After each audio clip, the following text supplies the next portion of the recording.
Good evening, friends, and welcome to the Battle for Hyrule 2. And we are here with a pretty solid matchup. We have on your left the color blue, on your right the color green. I'm Adirondack Rick, being joined by John Tabin. John Tabin has some information about both of these runners, which we'll go ahead and talk about coming up here in just a few. But I'm looking forward to a really wonderful race. John Tabin, tell us about our Uh, runners. yeah, I'm just getting them started in the race room, but yeah, this is a quarterfinal in the championship bracket, which means they were both top 16 and pretty good seeds. Um, uh, Dr. Blue has a slightly stronger PB. He has a 28.55, Captain Green a 29.20, and Dr. Blue also got a slightly better, stronger qualifying time, a 30.03. Captain Green's best was, let me see, looks like a 31.13. But a lot can happen in a race. Captain Green, certainly a very experienced runner. He, he kind of got burned out on a sub 30 grind many years ago. Did a lot of randomizer, a lot of challenge categories. He's I mean, in the final. He's in the finals for the second Quest Swiss. He's in the semifinals for the Swordless. And he came back and got his sub 30 fairly quickly when he did return to this category a year or two ago. So should be competitive. And they're off, both heading to get the wood sword. yeah, the grind is really real. I mean, a lot of the chases that we've had in the past have been absolutely chaotic for that reason here. As we will go ahead and see what these two runners are able to bring to the table as we get to level 3. You do see the pause from Dr. Blue trying to set up the manipulation. Yeah. If Doc Blue entered on the right 4-frame window and can stay frame perfect, he will get a very good level 3. I never learned the manips, so I can't tell until he starts getting bomb drops if he's on it. There we go. Did take that damage boost, which usually indicates he's on manip. So I don't think Captain Green ever learned the manips, and he does not get the lucky first bomb, so he had to sword down all 3 of those darkness, and like Doc Blue is going to get a good Darknut pattern, and boom, and don't think he, well, we'll be able to tell in a second. Okay, he's not carrying the manip to manhandle it. Yeah, at this point in time, he had to abandon the manipulations with the way that it's going on. I mean, a race setting here is absolutely tough to keep it. Yeah, I don't know if he was even trying. A lot of people just, most people who've learned it, I think, drop it at the raft. But at any rate, he got a very fast raft time because of that. So a bit of a lead out of the gate. Captain Green did get bombs, so he doesn't have to slow down on the way back. So in that sense, he's not too far behind. Yeah, Dr. here Blue we go with the manhandle fight. A little bit of issue here for Dr. Blue. Oh, he takes the death. No. Well, despite not manipping, Captain Green now has a chance for a big lead out of 3. Dr. Blue Blue's going to come back later. Yeah. Nice manhandler for Captain Green, so Dr. Blue will have to come back and get the raft, or get the Triforce at some point. Probably will do that on the way to 7. He's also going to have to get some bombs. Oh yeah, he's at 0. You can't really go into 4. Yeah, and he's at 4 on his global counter as well. Yeah, he does track globals, so he knows where the chances are. Does he know that there's no way to get them inside 4, though? Because that is going to be a little bit of an issue, but at least he will probably make a play for the ladder. Yeah, you can get to the ladder without bombs, albeit a little slower. So I guess he's going to grab the ladder and come back here later as well. Because unless you sword down a manhandler, there's no way to get to the boss without bombs. Yeah, sorting down a manhandle is not necessarily an easy feat, especially when it takes you 4 hits per stem. Mm-hmm.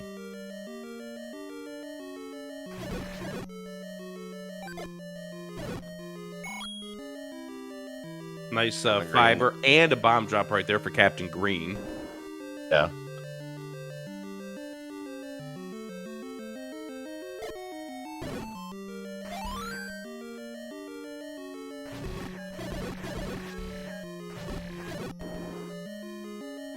Yeah, Captain Green is getting all the bomb drops at this point in time. And one thing to note, this is the best of 3, so anything can happen. And, you know, the first race doesn't go your way, then you wind up potentially having to go on and try again in race number 2, but you're not out. Yeah, I would not be at all surprised to see these guys go to game 3. So I'm glad we got comms covered for the overlapping race. So Dr. Blue, this is a no up A category, which means you do have to return to a room if you die. Now Dr. Blue is going to death warp out of here. Yeah, Yep, there you go. He unlocks that and door. he touches up in a room that he knows he's going to have to come back to. Yeah, there's another route. He could have gone one more room and death warped in the other one and taken a different route, but he opened that key door, so he has to go back to the NSU now, so he won't mess up. But anyway, it looks like he's going to wrap around to 3 with the reroute, or wrap around to 2 rather, because level 2 you can do without bombs and will refill you. He's still stabbing at some moblins.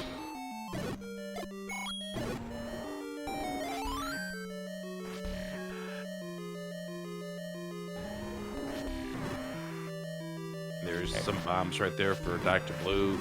And you've got to keep going at this stage, because anything can happen to your opponent. We've got the Room of Requirement, we've got this Skleok, although Captain Green is sorting down the Skleok with ease. Beautiful 16 hits. Yeah. And Dr. Blue does track his globals. He has a tracker he made that he can advance buttons, and it displays the prop group chances on his splits. Is kind of cool, and so that's why he stopped to farm those moblins. He knew they were bomb chances, which helps a little bit because usually 3-4-2, even though on paper it's not that bad compared to other routes. Not having bombs in 2 makes it a lot tougher. So getting that bomb on the overworld will allow him to go a little faster in 2 than you usually can when you are on this reroute. There are 2 ways that level 2 can become much slower. If you don't have bombs, the other big thing is if you lose Beam Sword. So Dr. Blue coming into level 2 with Beam Sword is going to be really nice because of these rooms with the ropes. Yeah. On routes where you don't have the blue candle can mitigate that somewhat, but on routes where you don't have the candle, beams are so important. Yeah, there's nothing more satisfying than laying down a candle flame and having 4/5 of the room running right into the flame. And you, Rick, are one of the few people running the 527 blue candle route in this tournament. And I know some of some people in chat for your race the other night were impressed because they hadn't seen that before, which is always fun. All right. That was the first time this entire tournament that I've been able to run that route, because all the other times I've had to go get the blue candle, or the red candle rather. Yeah, most people are doing red candle by default these days. I think excluding Captain Green. Dr. Blue, of course, on a backup route now, which will probably be red candle, although there are some choices on this too. So Captain Green has the bow, and Doc Blue's out of 2. Almost. Dodongo. Yeah, we have to have Trolldango play nice around here. I mean, Dr. Blue needs something to go his way.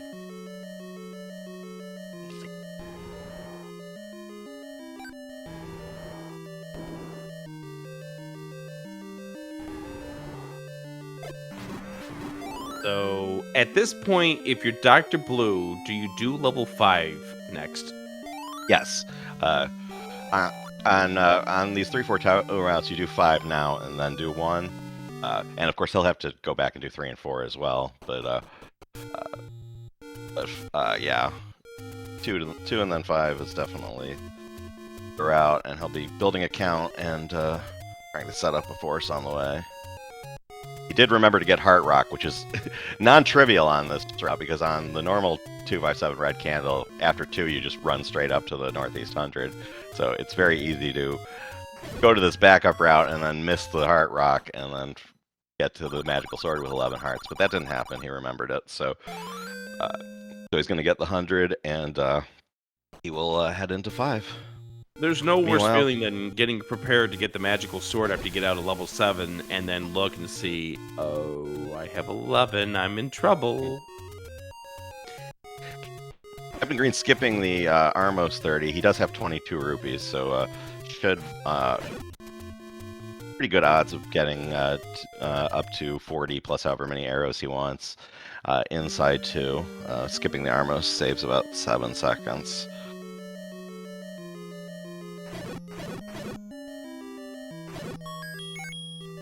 Dr. Blue into level 5 as Captain Green clears level 2. And we'll see if Dr. Blue can keep his count up and get a good recorder room. He got a bomb off the Gibdo by the wall. I don't think that's the 10 drop, though. Yeah, I think that was a random drop, which he may Yeah. have been anticipating, because like I mentioned, he tracks globals. So gives him a couple extras in the recorder room. Whether or not you track globals, knowing where you are on that global count is such a skill. And it doesn't matter if we're talking vanilla or randomizer. It is Yeah. a heck of a skill to have to know where you are on your counts at any given time. Yeah, and There's your it's not there's something your you... force. Yeah, nice. And it's not something you can learn all at once, but like you start with like in the bomb group, there are bombs after hearts usually. Like it's either a heart. If you get a heart, it's either a heart, another heart chance, or a bomb chance next. And then you can add. The clock is on 3 in the bomb group, and the rupees are on 0 and 4 in the money group, and build up your knowledge over the years like that. So people like those of us, I will admit, who can do that are it's years of practice. I mean, I'll use myself as an example of this one. For me, it started with the bomb-dropping group of the 168. Okay, the hearts precedes the bombs out of 2 out of the 3 cases. And then let me see, the clock's at 3, so we build ourselves up from there. And if you get double hearts, then you know you're at 0. Yeah. And then you learn the fairies, you learn the clocks, you learn the rupees, and then like the last thing you learn is like the single hearts, and unless you learn differently than I do, but like spotting the like double heart and double rupee groups in the A group are like the last cues that I really got a hang of, and I still have to check the drop table for those. For me, with the rupee drop groups, it came down to, okay, there's a heart. That means you're either 2 and 5. If you get a clock, then you're at 5 and to 6. Yeah. All right, so Captain Green joining Dr. Blue here in 5. Yeah, and just as a reminder for anyone who's tuning in late, Dr. Blue had to sustain a death in level 3 to the Manhandler, so needs to touch back on that. Took a death in level 4 in the NSU room, which was intentional because he came in with 0 bombs, but has to touch up there too. So Dr. Blue may look like he's got the advantage right now, but Captain Green does have more Triforces. Yeah, I mean, what Dr. Blue wants to see a bad room on Captain Green's side now, because that'll give him some time to catch up on his early game. Unfortunately, this room's going well for him. Or fortunately, if this you're is Captain Green fan. beautiful. Yeah. This is marvelous. Yeah, that's nice. exactly what Dr. Blue did not want to see, but Captain Green with an absolutely marvelous Olive Garden or room of requirement, whatever you want to call it. Just splendid. Dr. Blue walking to 1. I had to think about for a second why he did that. Well, he doesn't have either of the Triforces from 3 or 4, so he can't there's no like whistle to get back to West Hyrule. So he's gonna do 1 now. Yeah, and you can't take a death in the overworld because there's the immediate touch-up rule where you have to go immediately back to the spot of death, and therefore it is counterproductive to want to die in the overworld to save time. Yeah, and the first time we had a tournament with this, which was before my time, but you were there. There was some there were some controversies with touchback rules. So in the 20, Yeah, in my day, back in 2015, we had no touch-up rules, so people died in weird spots and took advantages, and people got upset.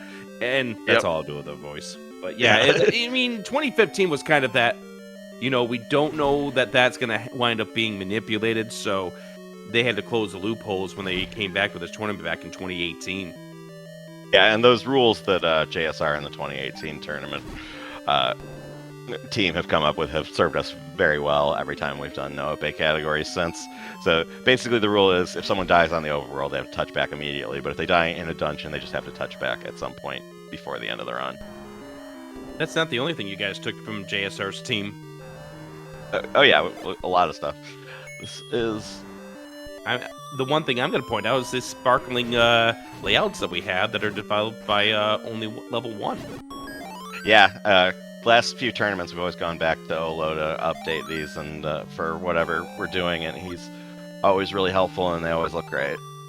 Yeah, big shout outs to only level 1 for that. There's a couple of others that he's put together, which we will throw when we get to the deeper levels of this tournament, the semifinals and finals. I haven't forgotten about those layouts. Yep.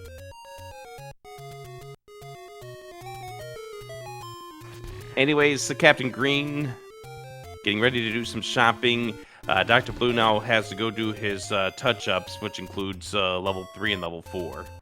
Yeah, I mean, not just touch-up. He needs to beat the levels. Well, yeah, but... we'll see what order he chooses to do them in, I guess. Yeah, he's doing 4 first. Yeah, I mean, you could do it either way, because he's going to have to go shop, so... But, yeah. Yeah, but this is where you're seeing Captain Green now with a defined lead. Now, Captain Green still has to go get the Coast Heart and the Raft Heart, but this is where you see the lead. Yeah, because Dr. Blue rerouted, he won't have to root quarter after 7. But other than that, yeah, Captain Green certainly in the catbird seat here. Yeah, definitely showing off his skills in this game right now as he gets ready to flute into level 7, the Death by 1,000 Cuts level. Dr. Blue gets his NSU touch-up.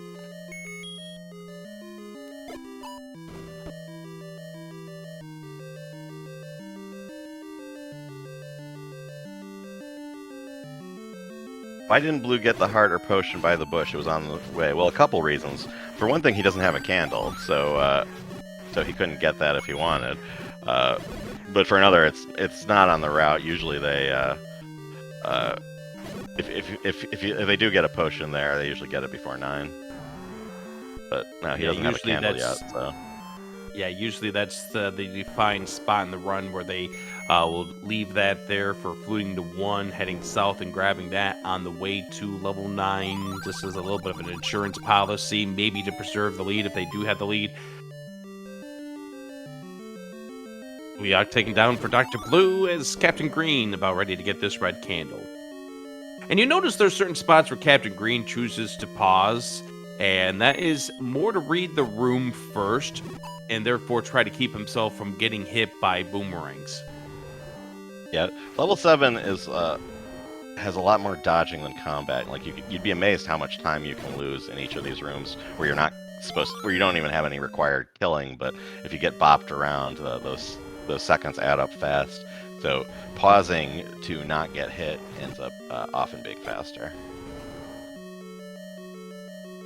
Dr. Blue heading back into level 3. And he has 7 bombs, so he should be able to take down Manhandla. Captain Green, meanwhile... Captain Green right now with 4 bombs, which is just enough to get out of this level.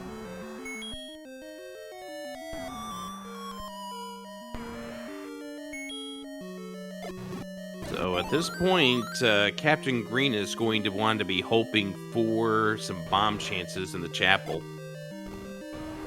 Yes, the chapel being the Wizard room toward the beginning of 6, because as is often the case on 257 routes, he's going to leave 7 with 0 bombs, and he needs 1. Oh, never mind. Force one there. We spoke nice too soon. Count. Yeah, that's a great play by Captain Green. The bubbles the bubble stayed out of his way, which helped, and but he kept track of his count through the Dig Dogger, and we had that 10 count coming, so he got his bombs, and now he doesn't have to worry about praying in the chapel at all. And Dr. Blue gonna flute to 4. Part of this is to get his count set to where he wants it to be for the upcoming later parts of this game. And also because he has to do that shopping. Yeah. Yeah, that was also a good reason to do 4 before 3, too, because he could set the whistle up. And he's doing the recorder the normal way you do it on the tricorder, rather, which sets the whistle up for the next ride, but also buffers out some Armos wake time and a glitch with the shopkeeper that sometimes makes it. Yeah, the shopkeeper lag. Yeah.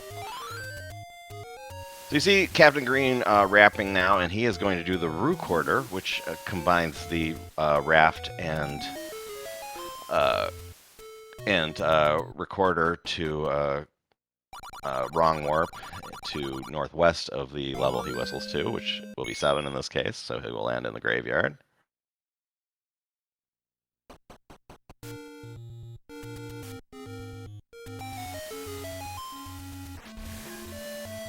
And the root quarter, of course, named after Roo Slugs, who came up with this.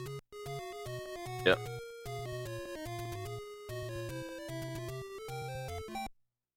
Yeah, he was made a list of glitches to hunt for, and that was the one that panned out. I still remember when Munoz got to show it off at a tournament match. Yeah, that was it's a fantastic little thing, because like only 3 people in the community had seen it before then, and we were all surprised. And yeah, and I mean, for me back in 2018 when he first showed this off, was like, why is Munoz going this way? Yeah. Is he doing it because of his opponent? But no, he's getting ready to show off a really neat trick that not a lot of us knew about. Yeah, Panzer Dave in chat mentioning he was there for that. I think Dave had some inkling that it existed, but Justin Mann was on comms and had no idea it was coming, so it was all very entertaining. That's always fun when the commentators have zero clue what's about to happen. It's amazing how many tricks have come across this game because of the vanilla game, the renewed interest in the speedrunning categories of this game. Even randomizers come up with tricks as well, like the Kanana key.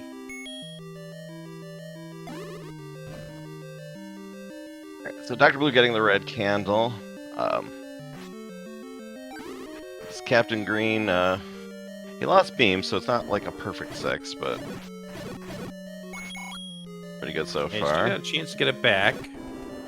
Yep, there it is. That heart could speed up this room considerably because he can throw damage across the room. Get rid of that red Rizbro before it teleports away. Very nice. Yeah, very solid MB2 for Captain Green.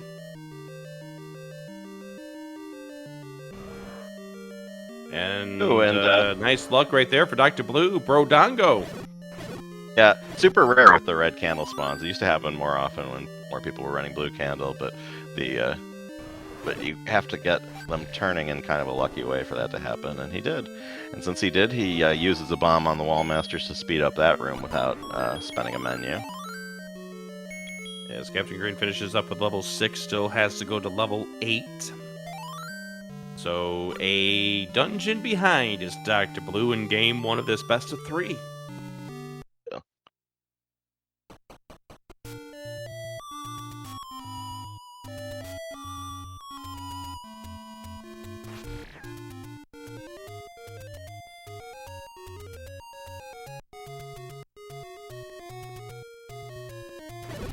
And level 8 is the type of level that can slice and dice runners because of the 2 critical combat rooms called Blue Lagoon 1 and Blue Lagoon 2.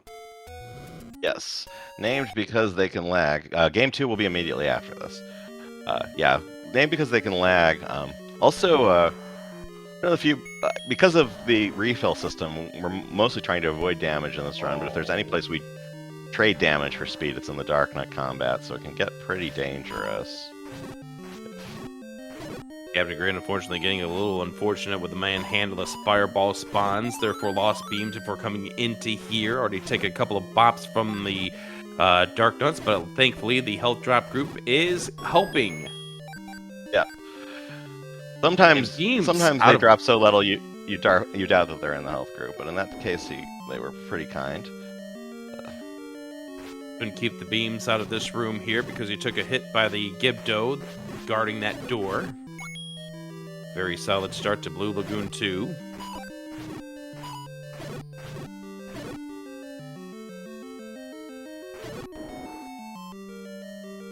Leaving net -1 heart. I'd say that's a pretty solid Blue Lagoon 2. Yeah.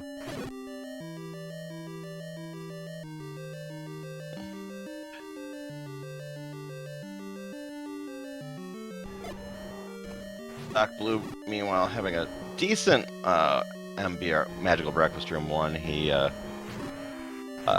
lost a Wizrobe cycle, unfortunately, but he kept beams. Yeah, I think, unfortunately, he was playing around just a little bit there, which kind of messed up with his rhythm and timing. And, yeah, he kept his beam swords, but I know that was probably a little bit longer than Dr. Blue wanted it to be. As Captain Green grabs the Triforce out of 8, does have a lot of time on the hands if he wants to try to preserve a lead and get the potion before level 9. Yeah, some speculation in chat. Some people say maybe he'll get it because he has such a big lead. Other people saying, nah, he won't need it. So we'll see. He takes a bop to begin things. He is not turned up. He is going down, so he is going to get that potion. Unless he gets BT's Racing Heart. Yes.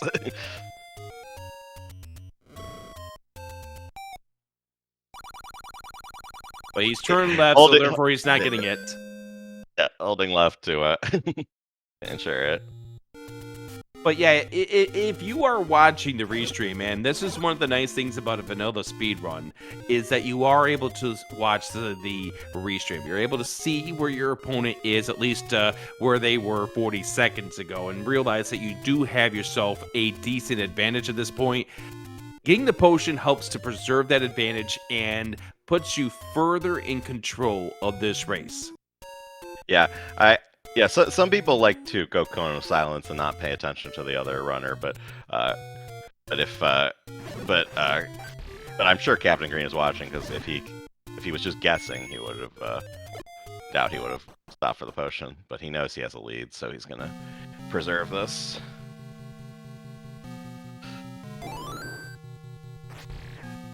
As Dr. Blue goes into level 8. And like, there's a nice force right there for Captain Green on the 10. Now has enough bombs to complete this level 9. Yep. But speaking of somebody who's done it myself, knowing that I'm in the lead and I have more than a half a minute lead, I'm going to take that time and try to do what I can to preserve it in case 9 goes awry. Yeah, and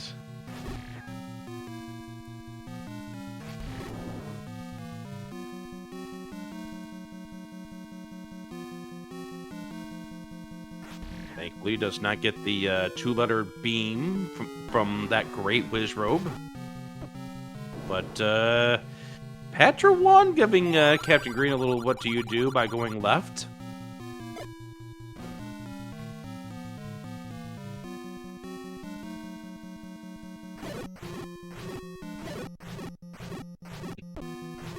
Dr. Blue getting caught by a bubble there in the staircase. Now, Captain Green is taking some damage. Since he has the potion in his pocket, he doesn't necessarily have to be as careful as you might usually be, though. Yeah, he's not panicking yet at this point. See how he does with the Patra 2 skip here. Goes to 7 o'clock. There we go.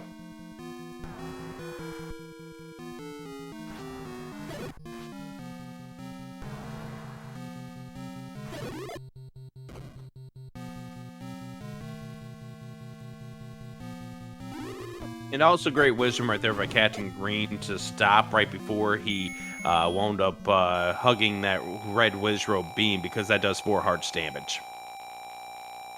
Captain Green potioning up in reverse C.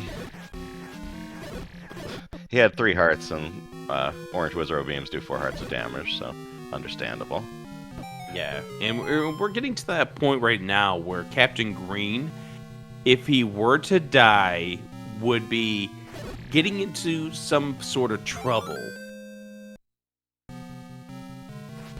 But he's perfectly fine at this point, has the silver arrows, as Dr. Blue goes into level 9.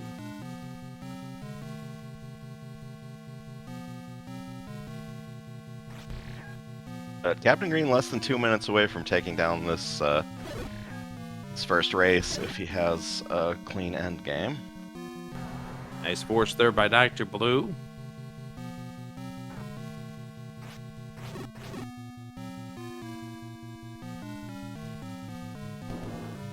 And really at this point for Dr. Blue, it is finish strong, get your nerves ready to go for game number 2.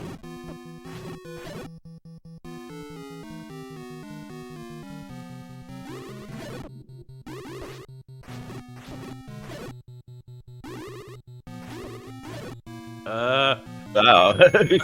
That got a little dicey. There we go.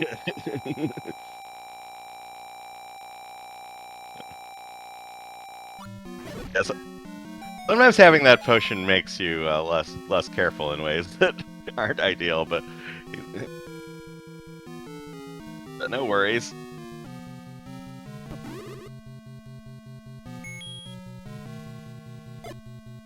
Nice next room right there for Dr. Blue. Yep. Captain Green flips with his last bomb, and he is heading into Patcher 3.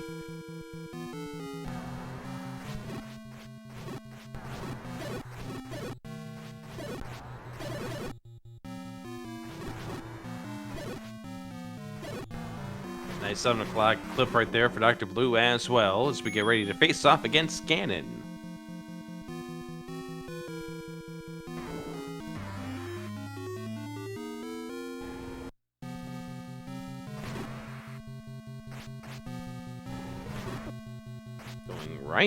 Going right, and going right. Your GG's in chat for Captain Green. That will be a 31-17 at race timing.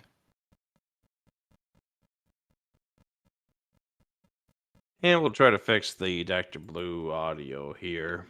Yeah, Dr. Blue mentioned he might have some problems with his game audio in the race room, but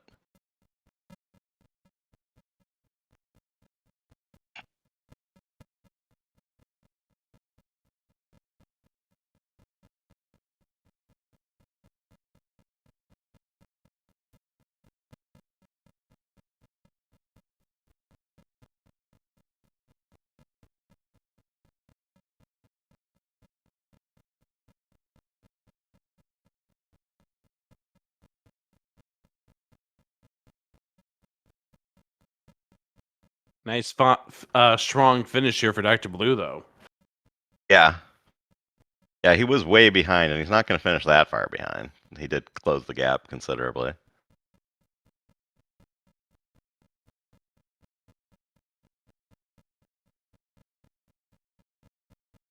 And considering everything that went wrong in his early game, like he had to re-enter 2 levels and in a really inefficient way. So he like, I mean, the manhandle of death, that's, I mean, there are things you can do to mitigate that, but sometimes it's unavoidable. And the bomb luck in 4 wasn't really entirely his fault either. So coming in with a 32 or whatever he's going to put down here. Yeah, about a 33-15-ish. Yeah. Get your GG's in for Dr. Blue, 33-13.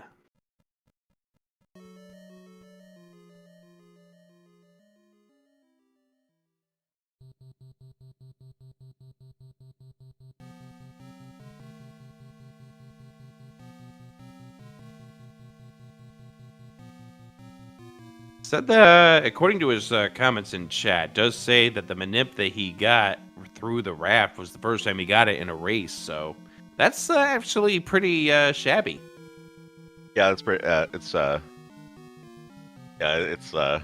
it's too bad that Manhandla didn't give him the 20x level 3 that it would have been. But yeah, it's a no reset. You can't if you're a few frames off, you're not going to get them in up. So getting it in a no reset is you get one chance and you do it, and you did it. So it's always fun, always great to see.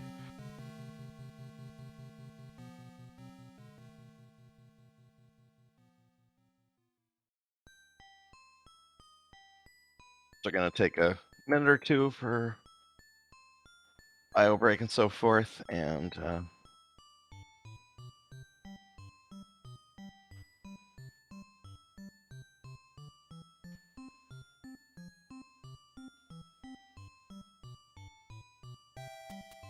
So we'll get this race going in here in just a moment. Game number 2, Dr. Blue needs to win in order to stay alive. Captain Green, with a win, would be advancing to the semifinals. And who's on the other side of that bracket? hey, look. So, yeah, so the winner of this will go into the semifinals against the winner of Antlers 44 versus Shaddy, which happens to be starting in an hour, either on this channel or a different Speed Gaming channel, depending on whether this one goes to Game 3. Yep, if this goes to its Game 3, that race will be on Speed Gaming 2. If it is a 2-0 sweep for Captain Green, then we'll be right here on this channel. So we'll see what ends up happening as we get both runners all set, ready to go in just a moment.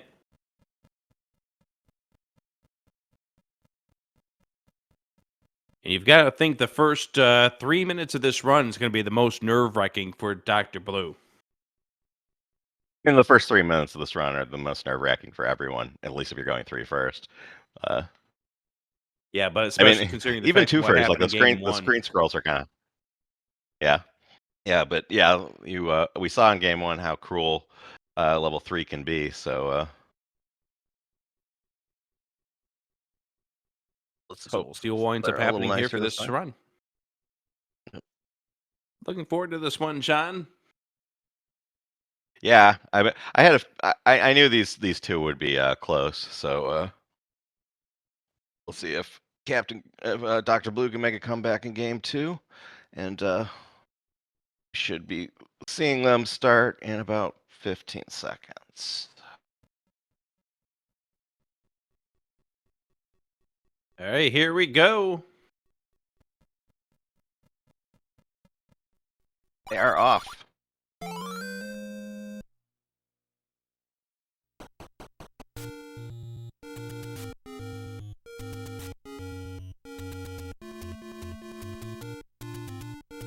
So we'll keep an eye over on your left side. Dr. Blue looks like he will pause and then go in just like he did in game number 1. Try to get that first bomb off the Dark Nut. Captain Green did not get the first bomb drop off that Dark Nut in the first game. So we'll see how the luck is for Captain Green.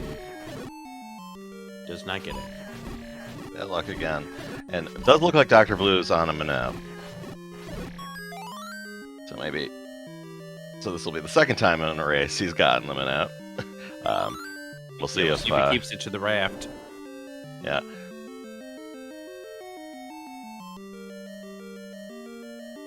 Yep. Now, the real question is, will Manhandla let him cash in on that time save? Oh, someone in chat saying he's going for the full manip. He didn't get hit by Keys in the basement, so he might be on it. Yeah, he's clean through there.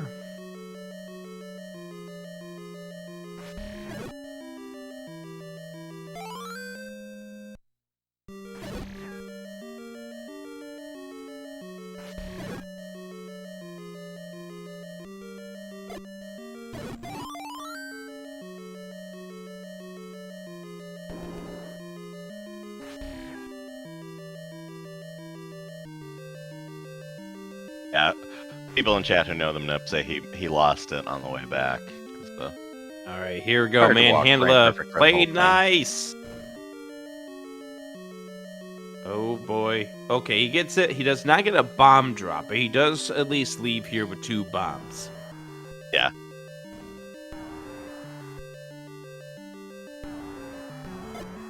Yeah, beautiful bomb placement. Does not get a bomb, though. He's got 1. Dr. Blue has 2. Yeah, they both. I mean, Captain Green got an underroll and Dr. Blue got hit a bit, but yeah, they're both low on bombs and with an unknown count. That's the worst Captain feeling Green's ever is when you have an unknown count. That's why Dr. Blue takes the hit before he gets heading up north to level 4. Yeah, if you have a few more bombs, you can just kill more than 10 and force a ruby, but both of them need the bombs desperately, so both of them taking that hit from the Octrock. This is the second race. Captain Green won the first. All right, there's 6 on Dr. Blue's count after taking the reset. 2 for Captain Green. That was close for Dr. Blue. All right, 6 for Captain Green. Okay, there we go. A little nerve-wracking when he did that 9 drop there and got the heart. Yeah. And there's the bomb force for Captain Green. Both have 4 bombs now. That's good. Yeah, they're going to try and force more in the breakfast room. So they'll bomb 1 Vire and stab down the rest to get another 9 count.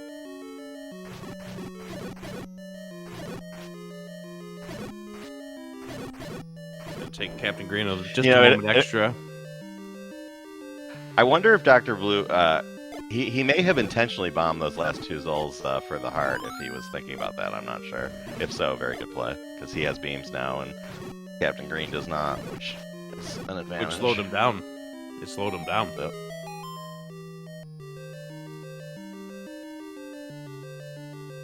And there's the reset of the count for Dr. Blue to set up for the bomb. People saying in chat he couldn't get to a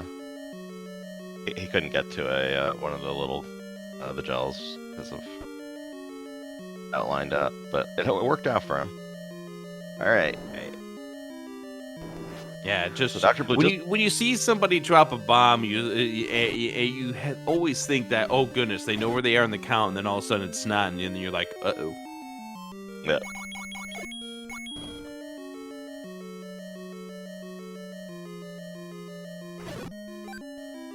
All right, no beams for Gliok for Dr. Blue.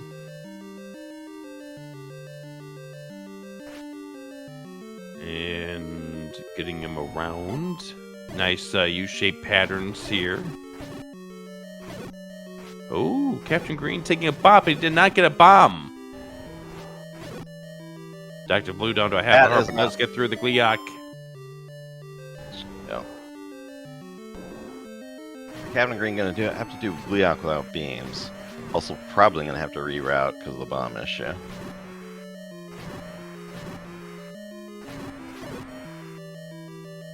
Six more hits. 5, 4, 3, 2. Oh, good. Yeah. I know Dr. Blue has practiced backup routes. I'm not sure. We'll see what Captain Green does. Unlike Dr. Blue, he has both the Triforces from level 3 and 4, so he could go 3, 4, 2, and at least in theory not lose too much time. But we'll see. He's going to 1. He might just do extra rooms in 1 to. You have to get an extra key and go around if you don't have bombs in 1. So. Yeah, which cost you 2 extra rooms here, plus the extra key that you're talking about. Or try for a chance, and he didn't get it. He got a heart. Yeah.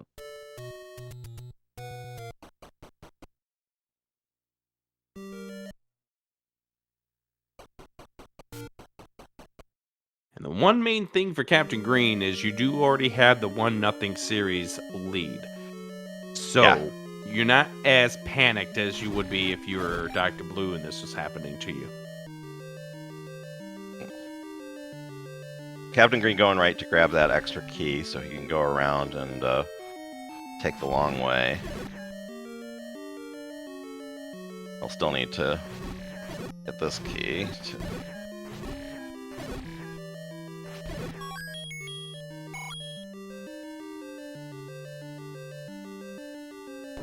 This locked door right here is the reason why you had to grab an extra key. Yeah.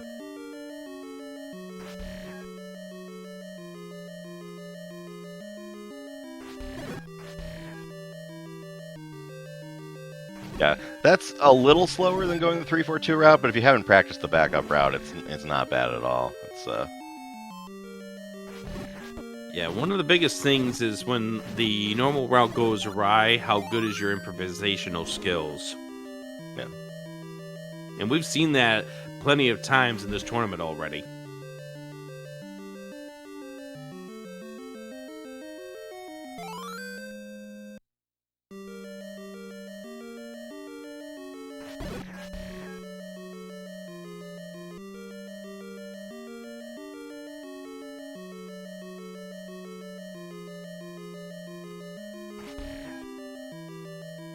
And the other thing is being right behind Dr. Blue keeps the pressure on.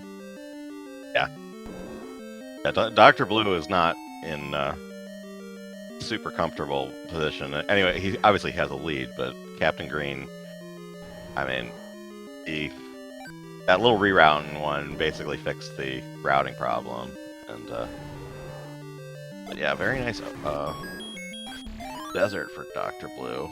Captain Green out of one, not too far behind him.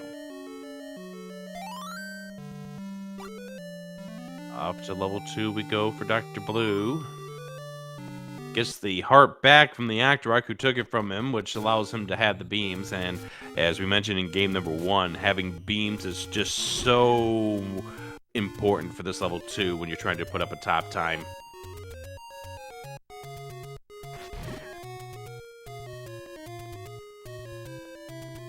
You mentioned it before, John. You could lose so much time in level 2. Yeah, just because these row patterns are so high variance, especially if you don't have beams and you just have to wait for them to come to you. If they just go off the tile a little bit, they'll just add seconds really fast. But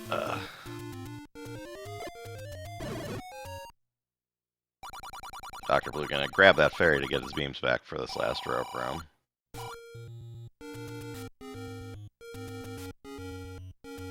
There's fast, but Captain Green hot on his heels, coming into 2.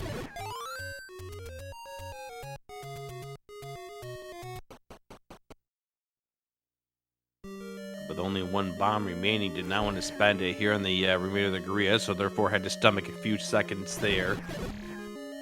Yeah. No. Alright, oh no. This is the problem for Dr. Blue. Gets it back at least.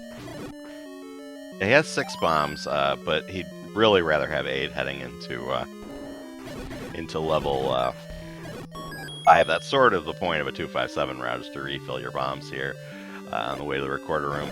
So there are a couple ways he can handle this. He could try to farm a bomb from a Gibdo. He could take the static Gibdo bomb on the way in, which would give him some more work to do to refill his bombs on the way out. We'll see how he handles it.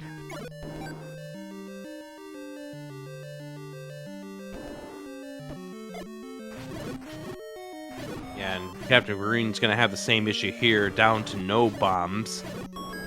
Doesn't get any help at all from the Guerrillas. Yeah, Guerrilla's really not a fan of either runner, apparently, this race. Neither's Trolldango. Yeah, the both of them leaving level 2 with suboptimal bomb count. See who handles it better in 5. Alright, off to level 5 we go. First over to Dr. Blue.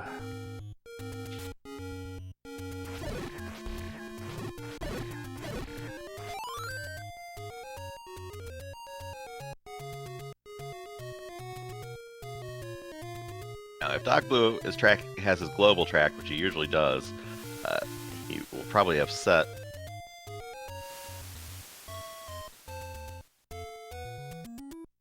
Almost took Oh, a hug there. That would not have been good. I just missed it. Captain Green got a bomb off an Octorok on the overworld, so his problem is solved. Doc Blues is not. He's going into the recorder room with 4 bombs.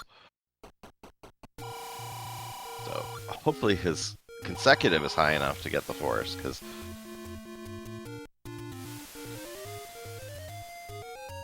and the way he was chasing those keys seems like not as high as he wanted it. So, all right, let's see. There we go. You got it. All right. So it Still was not... at 8, so he was hoping to get it to 9 before going in. Yeah.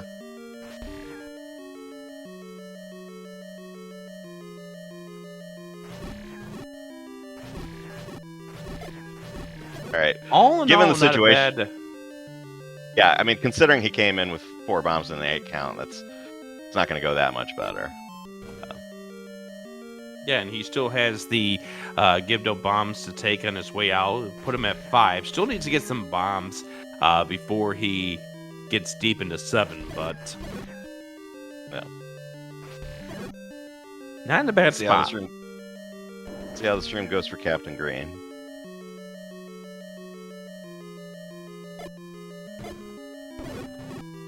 Takes a bop, so loses his force.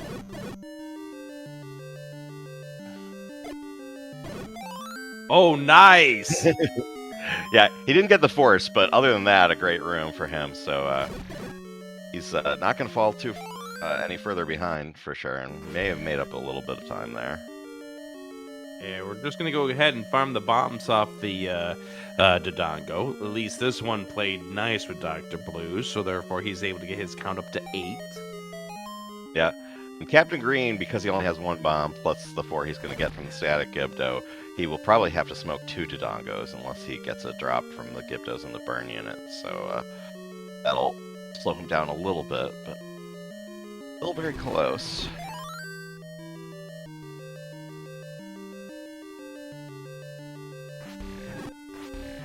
I think if he lays down a bullseye, he can just get away with laying down 1 bomb. Oh yeah, he's sorting down the Gibdos to avoid that. Good play. Yep, there you are. Just the All right. 1. All right, you got it. All right, Doc Blue through level 5. Off to level 7. We gotta do some shopping first.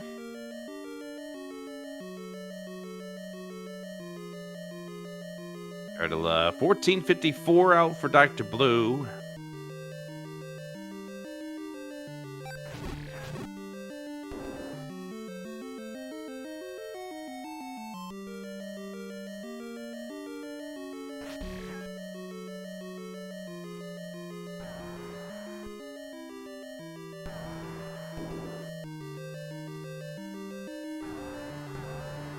Captain Green against the Dodongo.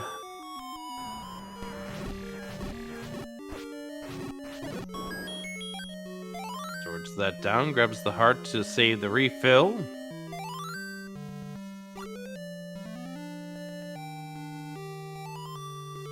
And on the curtain close, it's going to be a 50-second lead for Dr. Blue. Well, there are certainly 50 seconds of things that can go wrong or right in the rest of this run. Yeah, it all begins with the death by 1,000 cuts here at level 7.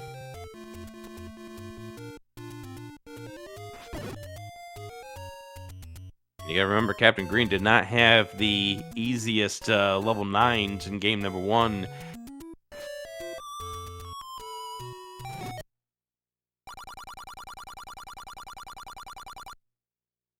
It looks like Dr. Blue is setting up a force in the river room if he doesn't get hit in here, which is very non-trivial. Oh, he does. Oh, he pause buffered, but got sniped anyway, so switching to arrows as a backup. The right Gibdo wound up going for him. I don't know if he saw that. The way he was pause buffering, I think he was focused on the left one. Yeah, there's so much going on in that room. So even with the pause buffer, and there were like 3 different boomerangs coming in different directions for him. So Yep.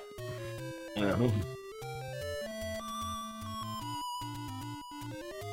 It's just a testament to how fast that room can just go from decent to okay to oh my gosh, that's horrible in just a matter of moments.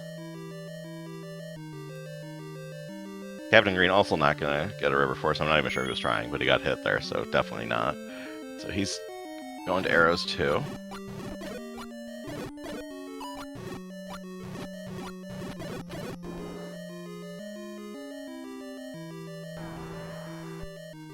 As long as you save that 1 arrow for Goma coming up in level 6.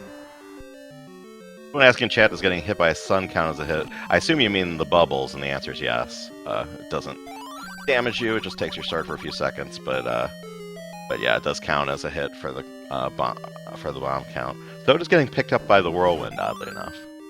Yeah, which is how people know what their counts are when they get going for level 9. Yeah. And someone asking chat, is this a randomizer? No, it isn't. It would be really weird if it just like coincidentally rolled vanilla, but but no, this is just the original Legend of Zelda. Oh, Dr. Blue having a little bit of issues here in this reverse C, which is allowing Captain Green a little time to catch up if he's able to get a better reverse C room coming up here. I know Dr. Blue didn't want to menu and get off his bombs, but yeah, it's with the red candle spawns, those bubbles are around the outside of the sea, so you either have to hug the wall or get a really kind bubble pattern, or else menu to a sub weapon. And he didn't want to do that, so he was just waiting out the bubble curse. But it's, there's some trade-offs in what strat you choose. All right, 1909 curtain drop for Dr. Blue. Captain Green switches over to the red candle. Yeah, that's... There we go.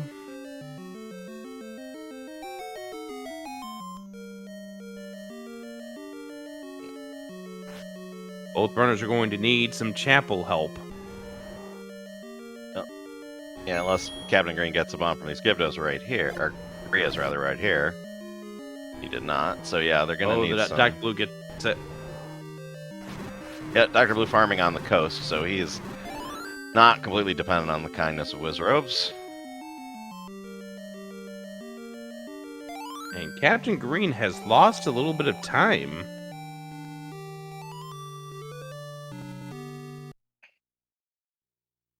The curtain drop, he is now sitting at 53 seconds behind Dr. Blue. Yeah, good 7 for Dr. Blue. Not that it was bad for Captain Green, but it's every second counts. 2023 at the magical sword for... Oh, that is Dr. a horrible Zola landing location there for Captain Green. Yeah. Got the heart back. But he'd really like is a bomb, though. Dr. Blue using Build the that Armo Sentry into 6. Yeah, what that does is, Shixel figured out that whistling makes that pay off on this route where you're whistling up on the way out, because we used to whistle up. If you don't do that, you whistle up twice. But the Armos is faster because it skips the animation of Link walking up the staircase both on the way in and on the way out. The level remembers how you came in. So, Yeah. Even with the extra walking, when you buffer away the Armos wake time by fixing the whistle, because you have to do that whistle at some point, it ends up saving about a half a second. And the other big thing is that's the same reason why you see the runners going into the Armos for level 5 as opposed to going into the main entry. Oh, that's a horrible spawn location there for Captain Green. Yeah, I was going to say, because Captain Green killed that Octorok before the before the raft, that changes his overworld spawn. It's going to be the same spawns inside level 6, so it's not that big a deal. But it's actually the overworld you get on the old routes that don't route corridor, which have what we used to call the firing squad and are a little bit nastier, I think. Captain Green needs a little bit of luck coming up here in MB1.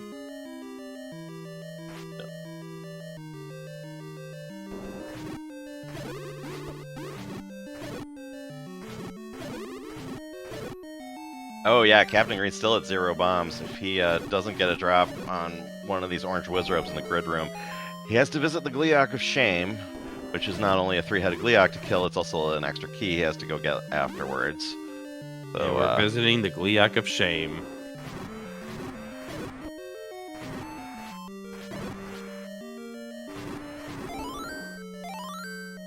As Dr. Blue finishes level 6.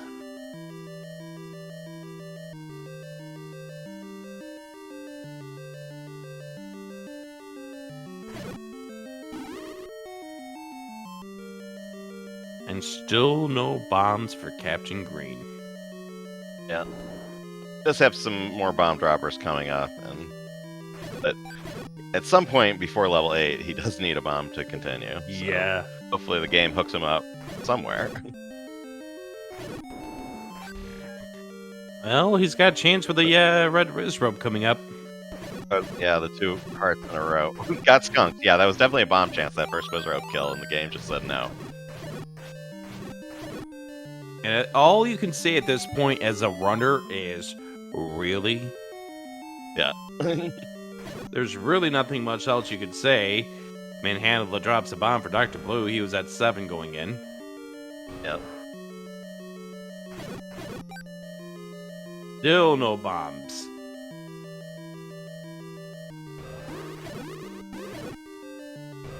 Captain Green is pausing to kill those orange Wizards, hoping for some help, still not getting any. So he will need a bomb from an Octorok or a Moblin in the forest to even go into 8, and if he doesn't get it, I guess pick up some more rupees and buy bombs, but really, come on, game. Just give him a bomb. I know. It's a minute 21 lead for Dr. Blue out of 6.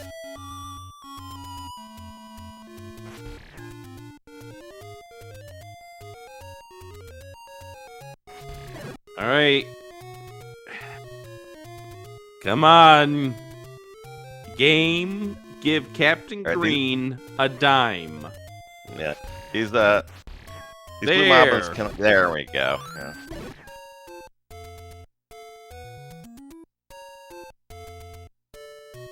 But Dr. Blue now building up a bigger lead, getting ready to go leave level 8. We'll see if he chooses to go grab the potion on his way into level 9. Yeah, I mean...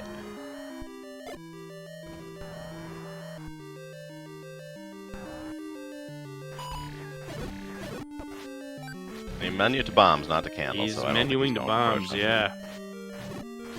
He's going straight for this.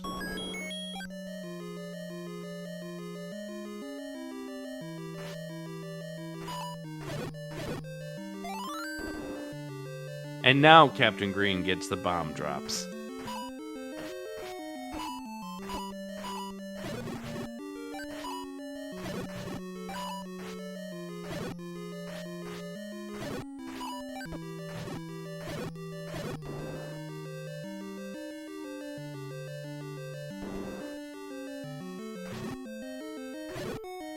Blue Lagoon 2 for Captain Green, but I like the fact he stayed in the middle to disable the BMO statues.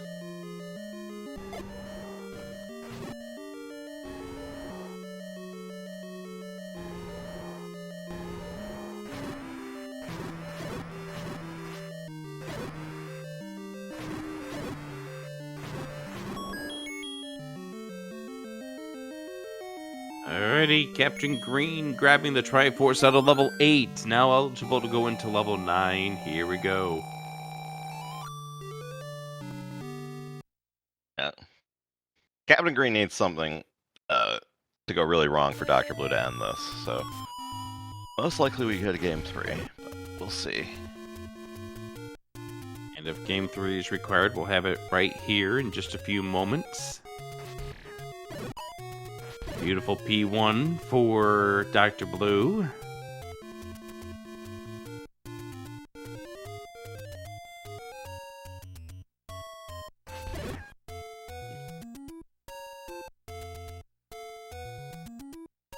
Extraordinarily great next room for Dr. Blue.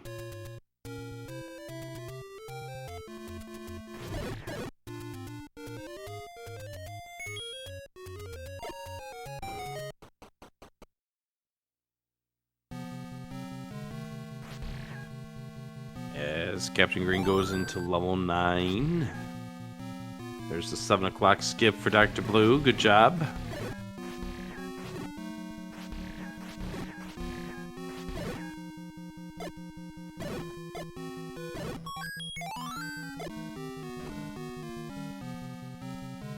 Oh, blocking, clipping. Oh, look at this.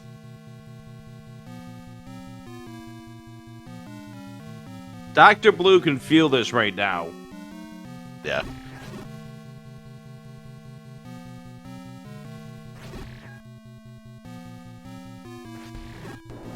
Dr. Blue on pace for a low 30. Which, Yeah, he had a that's 30.03 in time. quals, which was very good, and he was like, I don't think I'm going to beat that in the rest of quals, although he did keep racing. So, Takes the bop from Patra 2, which is the time save bop. And then takes the bop from the like, which is the time loss bop.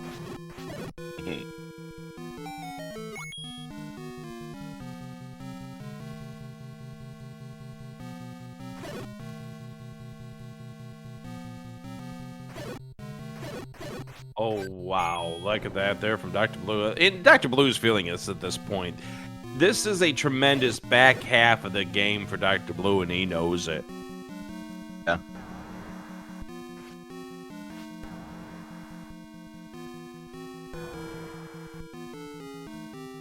I think the only thing that Dr. Blue wished he had better was the reverse C in level 7.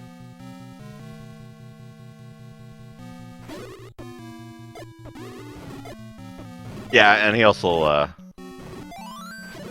missed the bomb force in 7, but it was still a good 7, even with those missteps. Yeah. And here comes Dr. Ganon Blue. for Dr. Blue, who trying to force a game 3.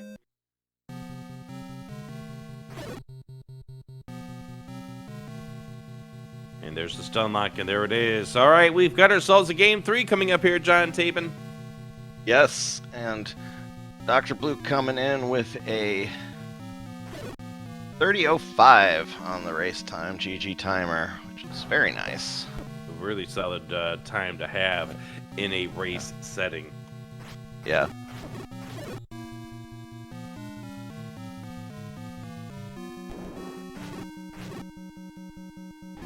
Which means we can tell you that the Antlers versus Shaddy, the other side of this bracket, their race that's coming up here in 23 minutes will be over on SpeedGaming 2.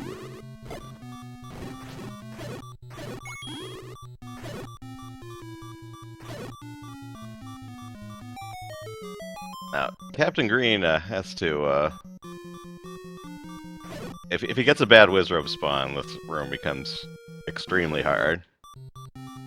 Okay, he got a good spawn. Oh, but he got gridded, and That's it. We're done. Game 3, next. Alright. Setting up the room now.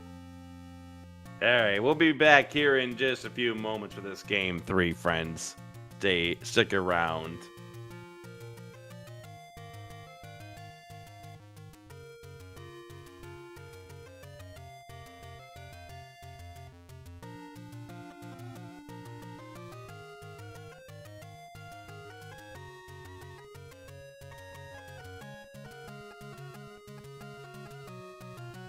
Question in chat, getting mags because of damage output. Yeah, the task skips the magical sword, but for humans, it's faster to get it, generally.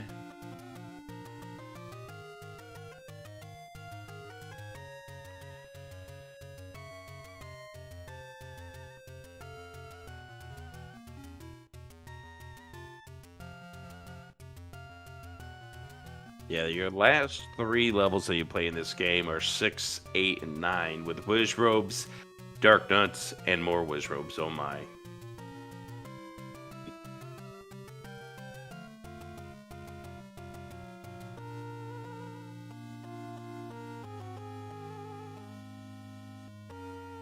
Alright, race 3 is about to begin. I know you're about ready to hit the button. Hopefully we can have some great close racing here between these two. Yep, and both of them were ready to go immediately. They didn't even need a break. They did take a quick break between the first 2 races, so I guess it makes sense. Well, your hands are already warmed up. They're all set and ready to go. Why take a break and let yourself get iced? Yeah, sure. And people saying in chat, Dr. Blue had a 5:12 level 9, which is really good in the race. And that is really good level 9 time. Yeah. I know back in the world record attempts, what was it? A 5-minute level 9 was the standard. Yeah, that's changed a little bit because the world record's gotten so crazy. But they've gotten to the point where like a 50x, if you're going, doesn't cut it. But that's because they're going for 27 now and 27. But yeah, when the world record was in the 28s, a 4.5x or low 50x was world record level. Right, but the 5-minute mark was the benchmark. Yeah. You clear that, you have yourself a really good chance of getting a world record. Yeah. Level 9's funny because you literally never stop improving at it. Like the top players try to get more consistent at sub 5.9s. The sub 30 chasers try to get more consistent at sub 5.29s, and it's never easy, and it's always an extra challenge to keep completing. All right, both runners get the first Dark Nut Bomb.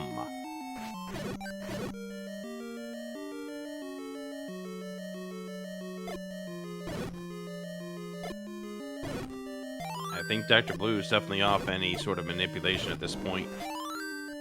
Yeah.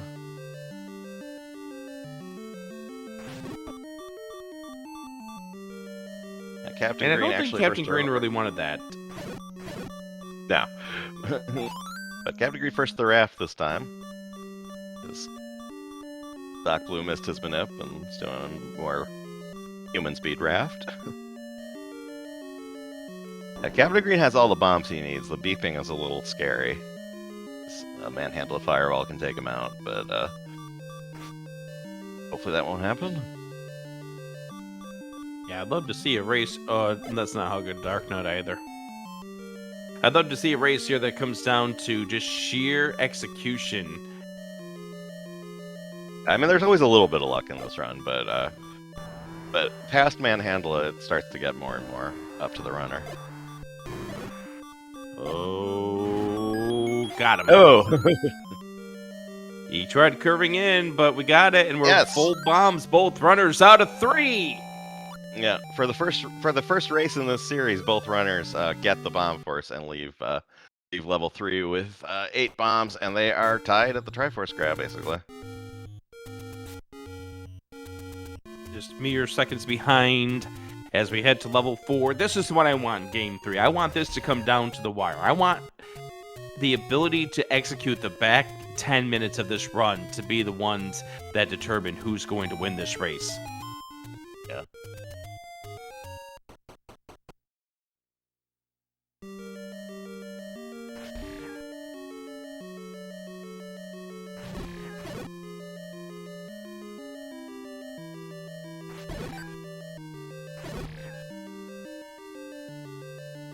Both runners storing up their counts, getting set to go.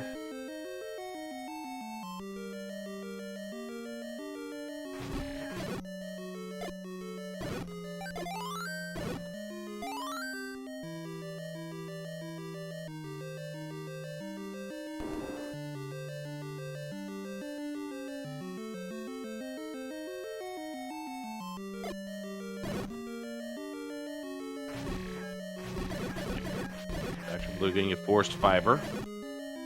Yeah. Captain Green forced a bomb on the Zols, which is a little bit safer, but so Dr. Blue has a little bit more money now. He also got a Lucky Fiber in the breakfast room and a fourth bomb. Oh, and while I was watching Dr. Blue, Captain Green melted the breakfast room at all, so very good starts for both of them. We got 4-1X ladder pickups for both. Yeah, the only main difference is the 10 rupees for Dr. Blue versus the none for Captain Green. Take the bop off the bubble there, so that way you can reset your count to 0, and we're essentially tied heading into the ladder clip. Yeah. They both have clean clips, so looks like we're going to be about tied heading into Gliok, too, if the Vyres don't go crazy for one of them. Captain Green, no beams. Dr. Blue, beams. Yeah, Captain Green would really like a Vyre to drop a heart for him, along with the Bomb Force. He gets it. And it happened! Commentator's blessing. Here we go. Gliok for both of these runners. Both take a bop.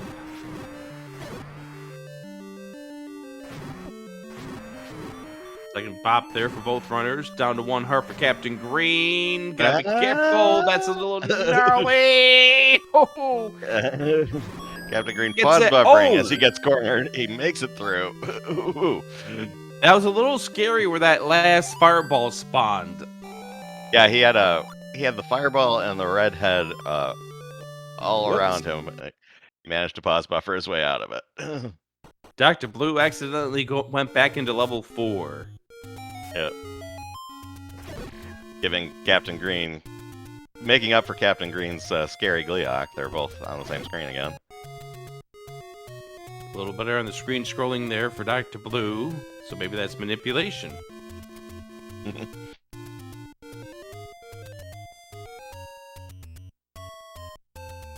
To be clear, Rick is joking. The manipulations are all from Barisa. I know. It just seemed that way based on the easier movement there from Dr. Blue.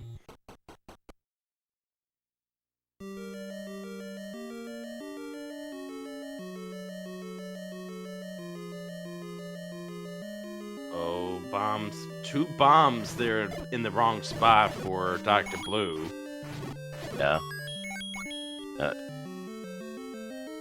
Fortunately, I don't think he's doing 527, so that's not that big a problem right now.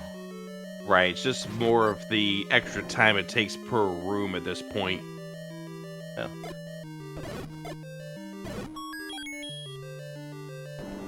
But does have the more bombs at this stage, thanks to the Gorillas. And there's the bow for Dr. Blue, there's the bow for Captain Green.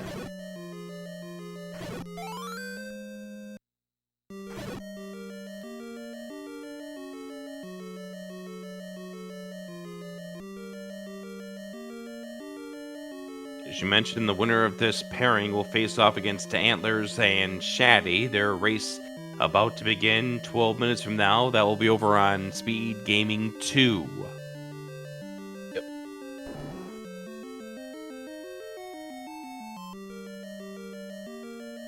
Gorilla gets in the way for Dr. Blue, allowing Captain Green to catch up.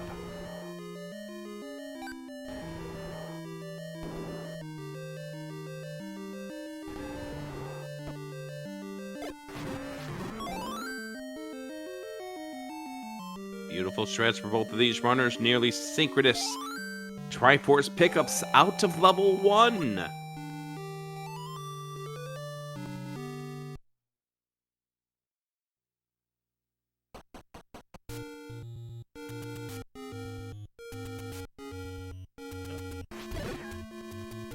So, Desert Scroll Contest.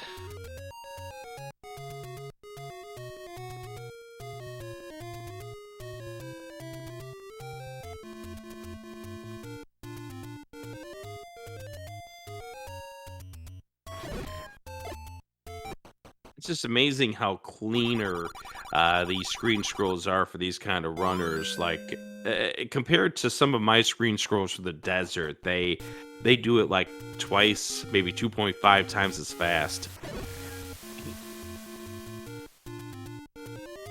Captain Green getting the Armos 30 because he's a little short. He want to have at least 40 leaving 2.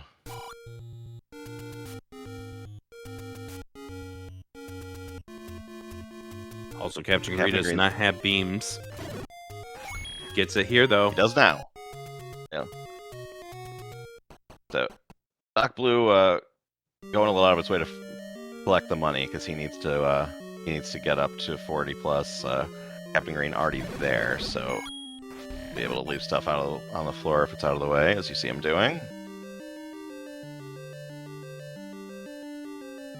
Dr. Blue has lost the beam sword in the Guerrilla room.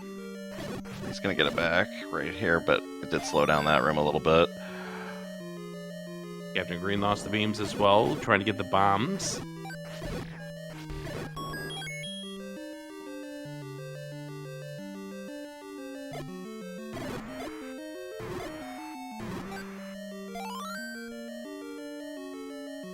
There's the 41 for Dr. Blue.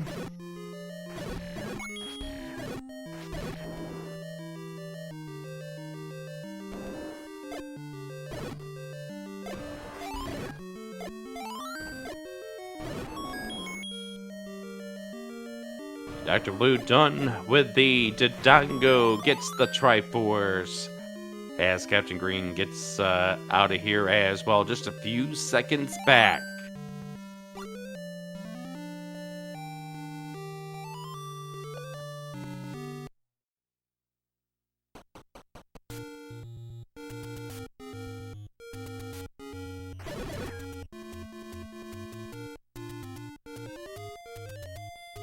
Alright, so we are once again building up our count, side by side.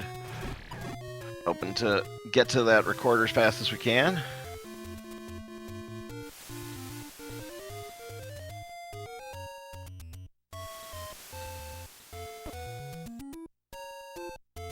Fortunate fireball hit for Captain Green. This counts back to 0, and lost beams. Might get a heart from a Tektite, but main issue is the count, because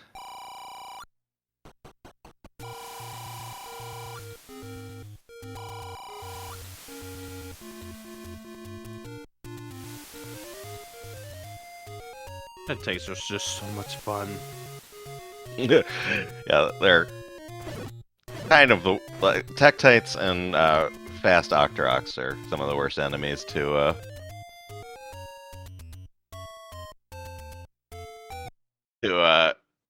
deal with, especially if you're in any situation where you don't want to take damage. They're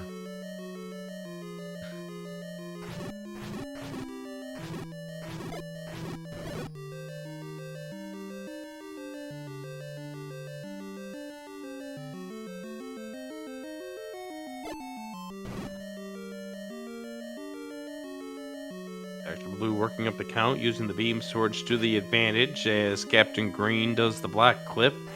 Here comes the room of requirement. Captain Green had an extraordinary room of requirement back in game number 2. Let's see how it goes. Great. oh wow, Dr. Blue just had an amazing room there. Yeah. That was what?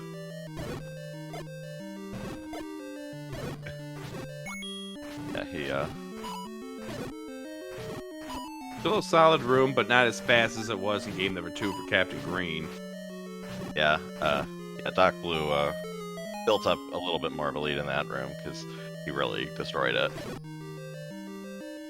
That is the highest variance room in the run. You know, so if you're not gonna die somewhere, then that's the place the lead can swing a little bit. But Captain Green's still not too far ahead. No one can be complacent here. Well, the big thing is not too far behind. Yeah, I know what you meant by that. Captain Green at this point is going to need to get this bomb off the. Oh, that's not good.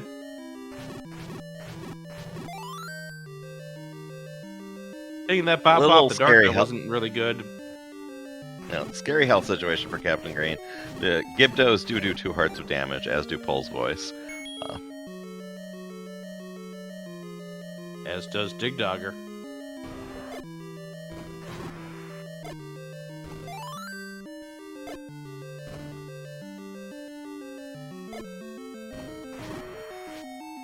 This 5, unfortunately, has separated the 2 runners at this point. Dr. Blue already to the Dig Dogger, while Captain Green needs to just be careful, get out of this 5. Yeah. Maintain the Someone in chat wondering if he should have death warped in the burn unit to get the heart and half back. The problem is this race is close. He doesn't want to fall further behind. So he's gonna. He might double bomb Dig Dogger for safety. That'll make it so he needs to get bombs in 7 at some point. But it'll minimize the effects of the Dig Dogger flying around. Yeah. See how he plays it. Oh, he's gonna try to sword it down. Oh!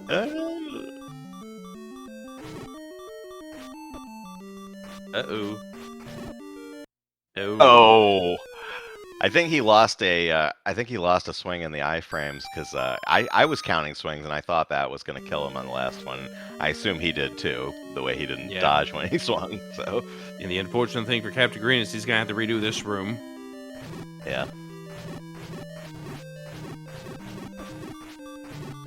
And now he's ultra aggressive. Yeah, he's might have some tilt going on.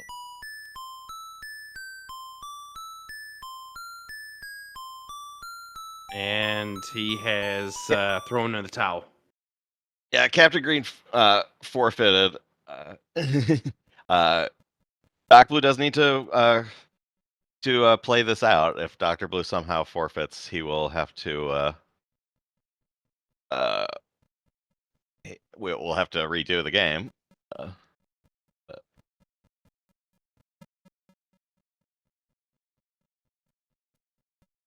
Yeah, you can tell Captain Green just lost. Wanted to try to take things to the aggressive way, and that second death was just pretty much at that point. I need to go fast and. Mm-hmm.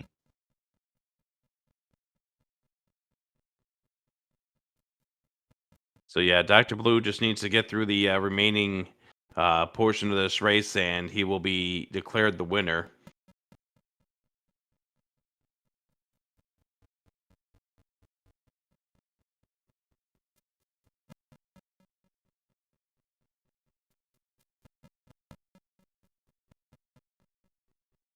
Yeah, definitely get your GGs in chat for CaptainGreen7. Yeah, this was a good series. You don't want to see a runner go through that kind of issues, but as it is, those things do happen. Yeah, and Captain Green, though he's out of this bracket, he still has the finals in the second quest Swiss against Antlers and semifinals in Swordless against Kron 1119. Both of those should be hot matchups coming up. I don't think either of those are scheduled yet, but.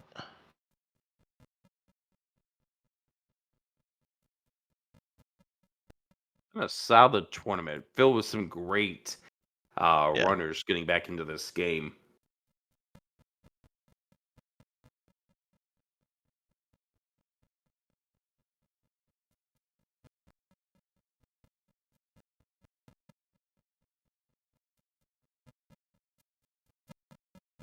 And Dr. Blue put it in chat earlier that he was having issues with his capture with the audio. Yeah, he said sorry about that because his capture card decided to have audio problems on race night. But I don't know about you, but I don't like the death sound, so I don't want to listen to Captain Green's death animation. Yeah, the music of the Continue save retry screen does get a little old after a few moments. Doc Blue also commenting in chat right now that it was close because I don't know if you noticed, but he missed the wall and had to farm a bomb and farmed a bomb as he was missing the wall. And I did but miss that. fortunately he was on the right global to get that bomb and did not have to backtrack for something.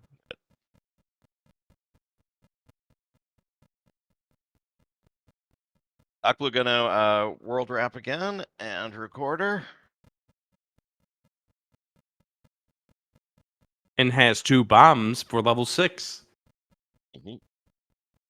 We will not get another edition of the Gliok of Shame. Correct. Unless he does something foolish, but I don't think he will.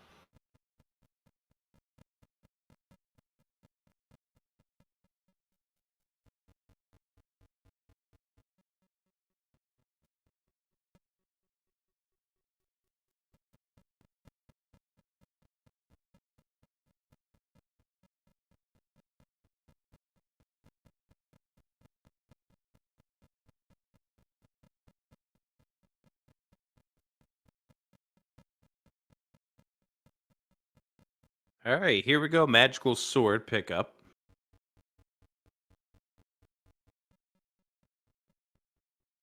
How about 2004? He could sub 30 if he has a really good finish here. Is rare and delightful. No reset setting.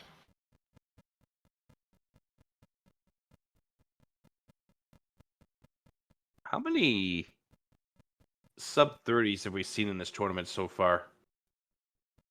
Cantaloupe had one in qualifiers, and I think that's it, but I'm not positive. That just shows how tough it is to do in a race setting. Yeah.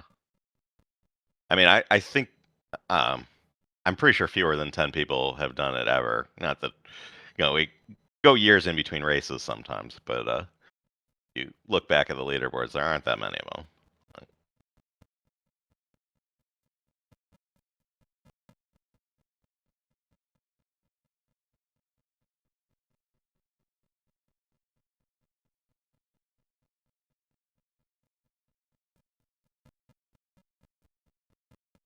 Dr. Blue doesn't have the best PB, but he did have this number 2 seed because of his very good qualifier time. And as we've seen tonight, he's a skilled and resourceful racing runner. Luckily for you, I have a few moments here that I can look this up. We have on the race time stats, there are only 8 runners who have achieved a sub 30 Yeah, sounds about right. in any percent no up and A. Uh, Even further comment about this, Dr. Blue came 3 seconds off. 3 seconds off his best race time Yeah. in game 2 with a 30:03 is his best. Yeah, he is definitely playing it in top form tonight.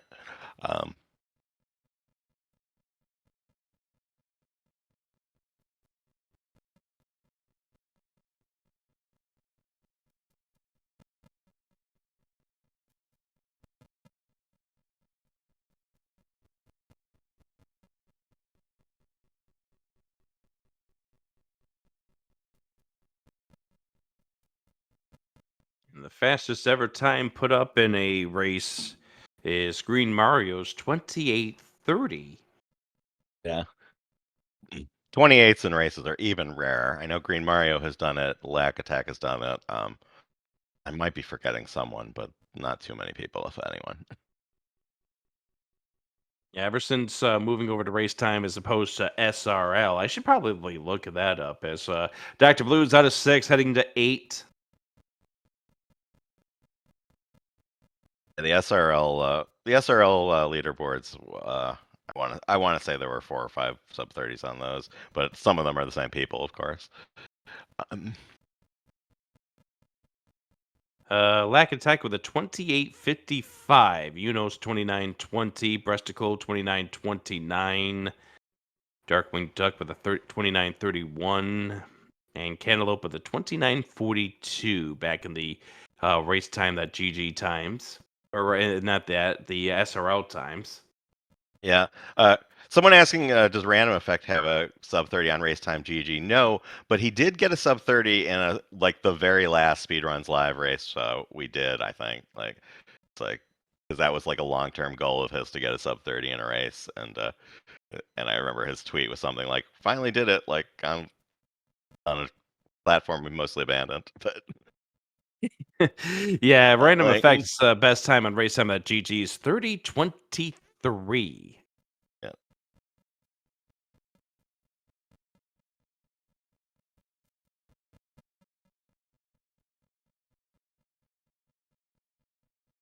The beautiful days of IRC to run SRL races.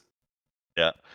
Race time GG has been a blessing because it's so much easier to set up. Like I'm sure there are people who in the SRL days were interested in racing and just didn't because it was annoying and complicated to even figure out how to make Yeah, IRC work. Yeah. yeah, I can see that race that you're talking about. Yeah, the race against you, where Random Effect finished with a 29:51, dated back in September of 2021, Yep. which was the last day that anyone ever raced on that platform. Yep. All right, done with 8. Here we go, level 9.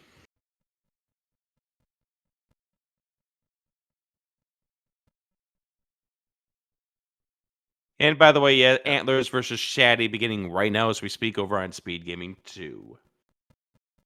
Yeah. Doc Blue had a 512 level 9 in the first race. Let's see how he does here.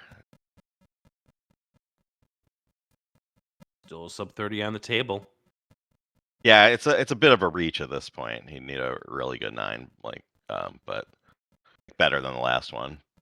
But not He's already lost his impossible. count for now. Yeah. Yeah, without beams it becomes considerably less likely, but we'll see.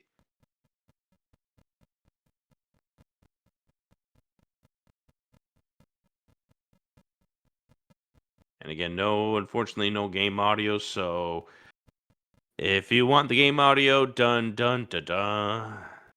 Dun dun dun dun. Banana jam. Okay.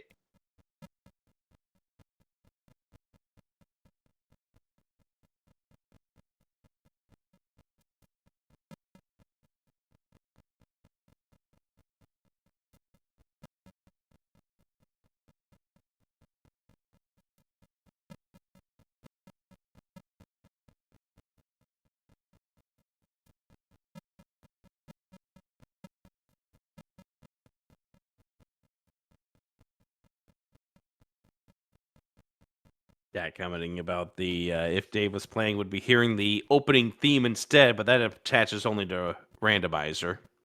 P1 Yeah. skip pretty solid for Dr. Blue.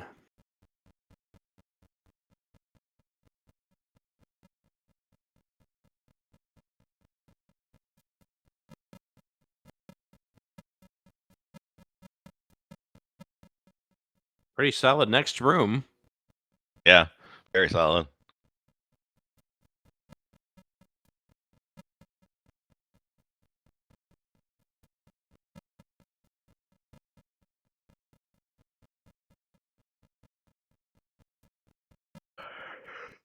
Mm.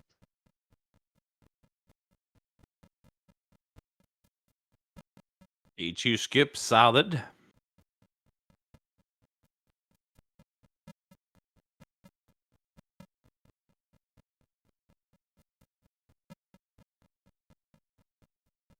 Beam swords for this room again. Nice block clip.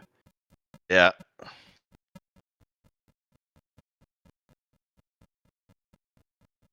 Love to see that clip and beam strat. The point of that is that the bubbles can't get to you when you're clipped into the block, so you can just beam really fast and not worry about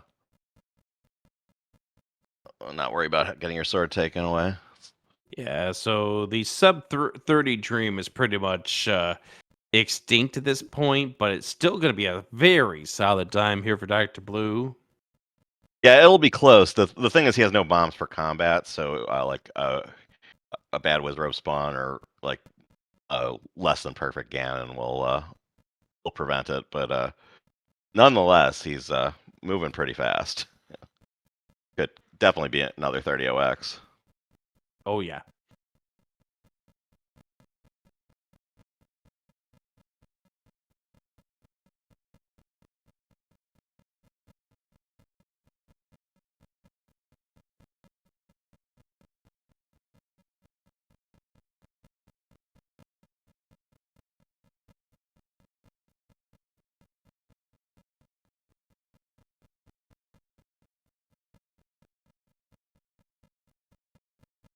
Gets the Wiz Robe in the wrong spot.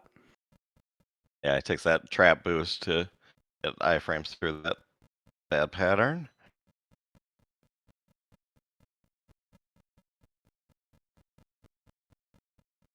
And we get grayscale. Pauses too. Yeah, it transitions the screen during the bomb to get this grayscale effect for fun. Here's Ganon.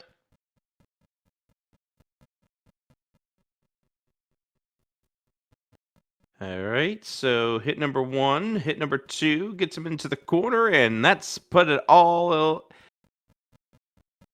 As Dr. Blue will move on. And that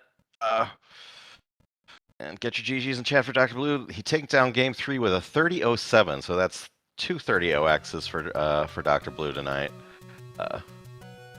Very impressive performance, and he will be joining us in the interview in the comms booth. Not sure if Captain Green will or not. He did. He's still in the race room congratulating Dr. Blue. But... yeah, he had the opportunity to do so if he wanted to at the time of forfeit. We do welcome in Dr. Blue. GG's. Hey, thanks for the good games.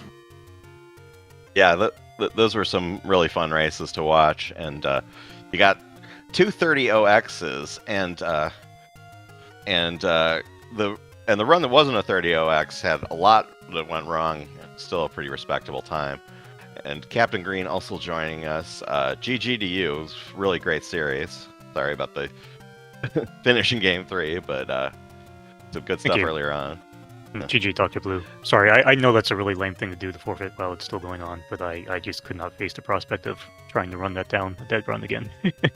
Oh, I totally get it. Good games. After you took the death to the Dig Dogger, we saw it, the way that you were tackling that first room at Gyarados, and we knew that you were not in the right headspace at that point, so it's totally understandable. Yeah. Really nice time on Dr. Blue for the last one. That's great run.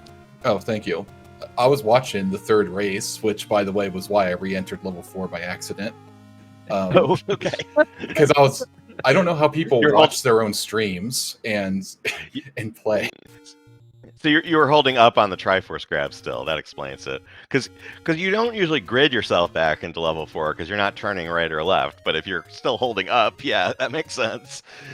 I could argue I was either practicing for the level 1 pirouette or I wanted to keep the race even, because I swear we were even for like the first half of that game. Yeah, and it did, because Captain Green had a really scary Gleeok fight in this last race, and he got through it, but he had to like pause buffer because the fireballs and Redhead was cornering him. So you got to the Triforce fast, and that little flub did put you back on the same screen, which was fun.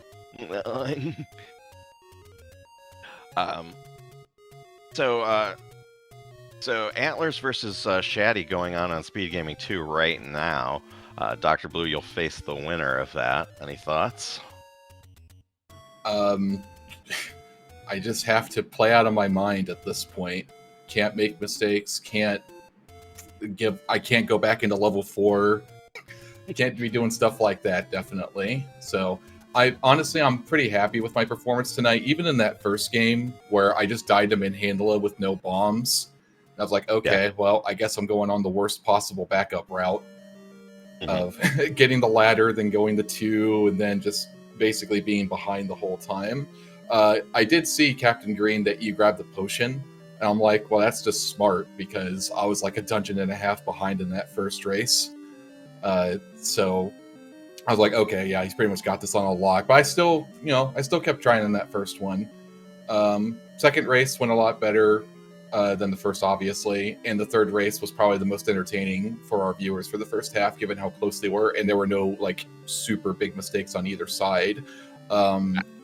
I do want to talk about that second race. The way that you had that back third of that second race, the final 10 minutes. My goodness, that was just a clinic that you're putting together, Dr. Blue. Oh, thanks. Yeah, I remember the level 9 in particular went fairly well. I know I was, I forgot how ahead I was at that point. I think, oh, right, Captain Green, you had the Gliok of Shame, unfortunately, on level 6. So that gave me a bit of a cushion. But yeah, level 9 went really well. I was hitting all the tricks and not getting hit. Unlike this race 3, there's no pressure. The other racer's already out. But I'm just getting hit all over the place and stuff. So we'll just forget the end of that one. I was kind of hoping to get a sub 30. I have not gotten a sub 30 in a race before. That would have been neat. Well, yeah, keep going. You keep coming close. Yeah, for sure. You keep coming close, so just keep trying, and it might happen. I am happy, though. I finally got a manipulation successfully in a tournament race, finally. Yeah, and I'm glad, because that first one would have been a curse if my first minute would have been death to Manhandla. So the second one was redemption, so that worked out pretty well. And the third one, I wasn't anywhere close to getting in time, so just had to wing it. Yeah, those were impressive. Game 1 for me was pretty solid, except for level 9, which I think is the equivalent of an NFL prevent defense, where I was just trying not to make the big mistakes so much that I was just taking damage all over the place, and that was kind of silly. But that staircase 3 room almost was like, oh no, use that potion. But I definitely know that feeling of I have the lead, now let's not blow it. Yeah. And I understand too the difficulty in basically playing the game not a way you're used to. That's why I didn't grab the potion in the second race, because I know whenever I do and I try to play that way, I just play worse, because I'm just completely changing my normal play style at that point, and I'm just not used to it. That makes sense too. I guess if there's anything else you want to add at this point in time, I think we do want to get over to that race on SpeedGaming 2 to catch who you're going to be facing in the next round there, Dr. Blue. So any closing thoughts first, Captain Green? Thanks, Rick and John, for the comms, and SpeedGaming for the restream, and definitely good luck to you, Dr. Blue, whoever you're facing up next. Thanks, Captain Green. Thank you for the great races. Thanks for the great commentary. I look forward to listening to it back. Apologies that my audio conked out. GV USB 2 is great until it just suddenly doesn't work, so I got to hot swap it. And of course, it happened a minute before the race began. Oh well, what can you do? Unfortunate, yeah. Yeah, oh well. The important thing is the video feed kept working. So anyway, thanks to SpeedGaming. Thanks for the restreamer. Both of you, Rick and John, you're both great. And thanks, Captain Green, again for the great races. And this is not the end of CaptainGreen7. We will be seeing CaptainGreen7 in other categories, right, John? Yeah. He has the semifinals against Kron119 in Swordless, which I'm really excited to see, because you guys are pretty closely matched and both very good. And also the finals in the Second Quest Swiss against Antlers. So good news is you don't have to practice any % no obey while preparing for those. So silver lining, right? True. Yeah, and those are the two categories where I want my focus to be, so I'm happy to still be in those. Yeah, good luck to you in those. Thank you. All right, let's get out of here. SpeedGaming 2, if you want to catch the Shaddy versus Antlers series, which is in the middle of race number 1 right now. All right, let's head over. All right, thank you all for watching. We'll see you next time.